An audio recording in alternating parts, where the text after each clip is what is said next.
నమస్కారం అండి. నేను డాక్టర్ మావ శ్రీనివాస్ మాట్లాడుతున్నానండి.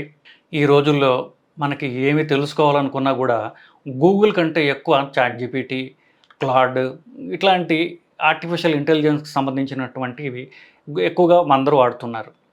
సో, గూగుల్ కంటే జెమినీ వాడకం ఎక్కువైపోయింది. లేదా క్లాడ్ చాట్‌జీపీటీ దీంట్లో మనం ఎక్కువగా చూస్తూ ఉన్నాం.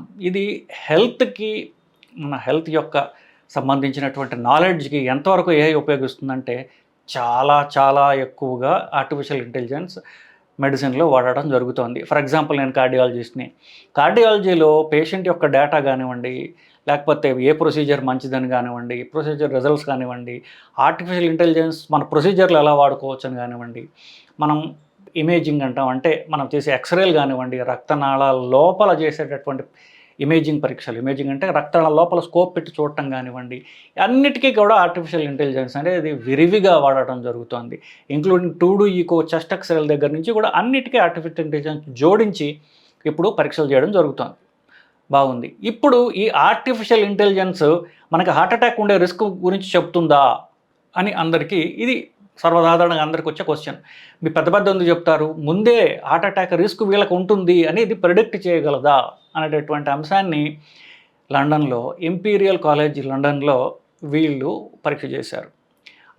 ఒకళ్ళకిద్దరు కాదు, 5,00,000 మందికి 4 సంవత్సరాల పాటు వాళ్ళ 2D ఈకో ఏదైతే ఉంటుందో, 2D ఈకో అంటున్నాం కదా, 2D ఈకో. సో, మామూలుగా ఈకో అంటారు, 2D ఈకో అంటారు. 2D అంటే 2 డైమెన్షనల్ ఈకో. రెండవది 3D ఈకో అని ఒకటొచ్చింది. అది 3D అంటే గుండెని ఇది తెలుగులో చెప్పడం కష్టం కావచ్చు ఎక్స్‌ప్లెయిన్ చేయడానికి మీకు. 2D అంటే ఏంటంటే మనం ఇప్పుడు ఈ బుక్ 2D ఉంటుంది. కానీ మనిషి చూసే 3Dలో చూస్తాం. అంటే ఏమిటి? మనకి ఎంత డెప్త్ ఉంది, ఎంత దూరం ఉంది, ఇవన్నీ కూడా మనకి బుర్ర, మన మెదడు 3Dలో అనలైజ్ చేస్తుంది. ఇంతకంటే పైది 4D. అది టైంలో కూడా జాడించింది 4D. ఇది లేటెస్ట్ అనుకుంటాం. 4D ఈకో అని ఒకటొచ్చింది. ఈ 4D ఈకోలో గుండె ఎలా పనిచేస్తుంది అని చూసి, ఇప్పుడున్నటువంటి గుండెకి ఫ్యూచర్‌లో హార్ట్ అటాక్ రావచ్చా అనేటటువంటి అంశాన్ని వీళ్ళు పరీక్ష చేశారు. 5,00,000 మందిని పరీక్ష చేశారు.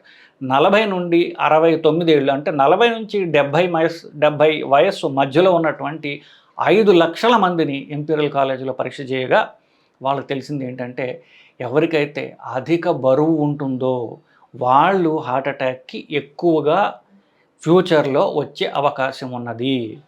అధిక బరువు వల్ల షుగర్ పెరుగుతుంది, అధిక బరువు వల్ల బీపీ పెరుగుతుంది, ఈ రెండిటి వల్ల కొలెస్ట్రాల్ పెరుగుతుంది, ఆ కొలెస్ట్రాల్‌పై గుండెలో కూర్చుంటుంది, దానివల్ల హార్ట్ అటాక్ వస్తుంది.